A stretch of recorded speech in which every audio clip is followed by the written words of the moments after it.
Skyrim offers many quests that the player can partake in.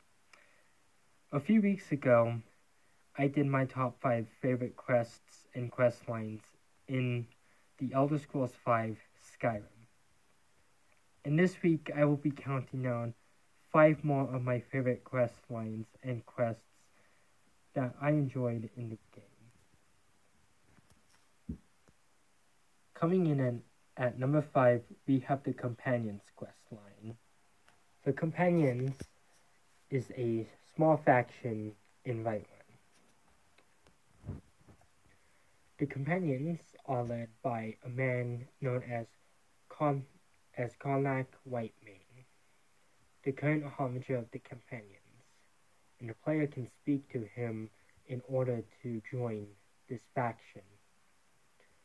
When you join this faction, you quickly learn that the inner circle of companions are werewolves and are enemies to the Silverhands, an organization hell-bent on destroying these companions. Eventually, after brutal fights with them, they attack Yorvaska and end up killing Whitemane.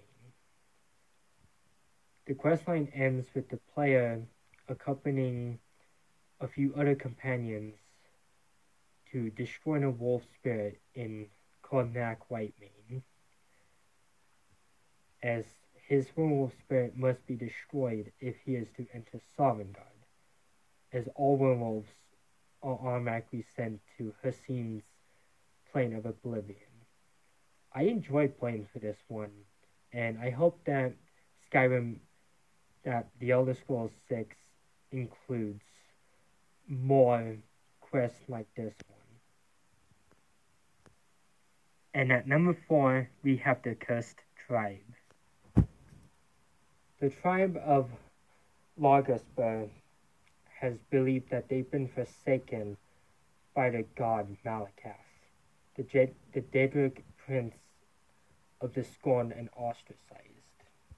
The player will meet this tribe at their settlement, and after they bring a Daedric heart and some troll fat to one of the orcs, this quest will continue. Malakath appears to the tribe, mocking the leader for being too weak. He'll eventually send the player and the orc chief to kill a giant and earn Malakath's favor. The player then has 2 choices to finish this quest. They can either help the chief kill the giant, or send the chief to kill the giant himself.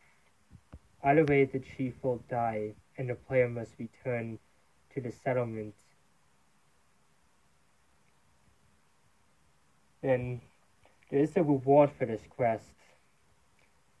A unique warhammer called Volendrone will be given to the player for completing this quest. This quest was one of the fun ones to complete. This was one of the first Daedric quests I've completed, and I hope to see more Daedric quests in the next Elder Scrolls installment. Speaking of Daedric quests, at number 3 we have the Black Star. The Daedric goddess Azura represents dusk and dawn, and has an item known as Azura's Star or the Black Star. The player will meet a priestess of Azura and be given this quest. A necromancer known as Malin Seren has trapped himself in her star, and the player must find him and exterminate him. This quest has 2 endings. The player can purify the star and make it become Azura's Star, or they can keep it as the Black Star. The Black Star will allow human souls to be trapped, while Azura's Star will not have human souls be trapped. This was one of the more interesting quests to partake in, as I love the mythology behind Azura and enjoyed doing this quest. And at number 2, we have the main quest line. Dragons, dragons, and more dragons. It feels as if the player is just a magnet for dragons.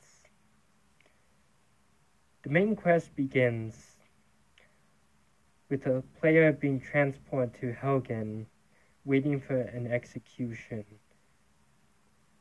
They're only saved by a mysterious dragon that we come to find out is Alduin, the firstborn of Akatosh.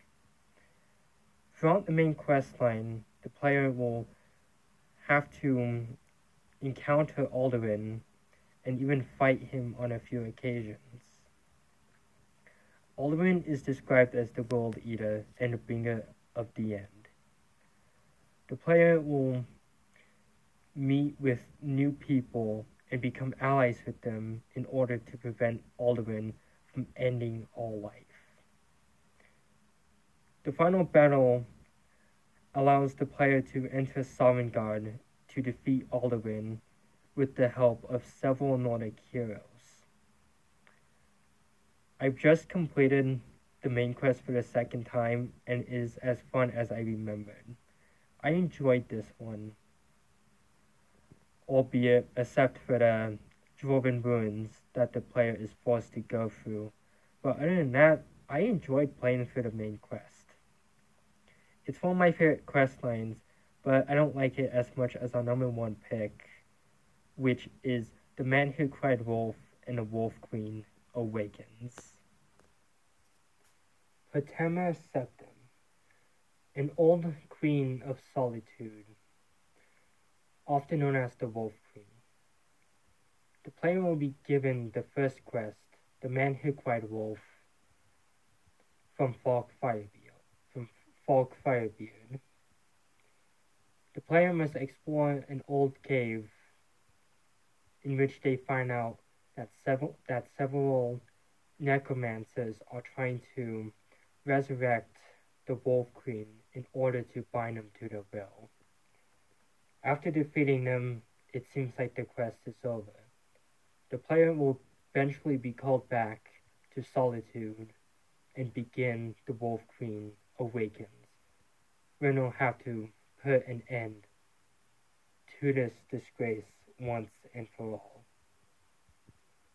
I don't have much to say about this quest, as it's been a while since I've completed them, but it was a fun quest to take part in, although I did not like fighting all the Draugr.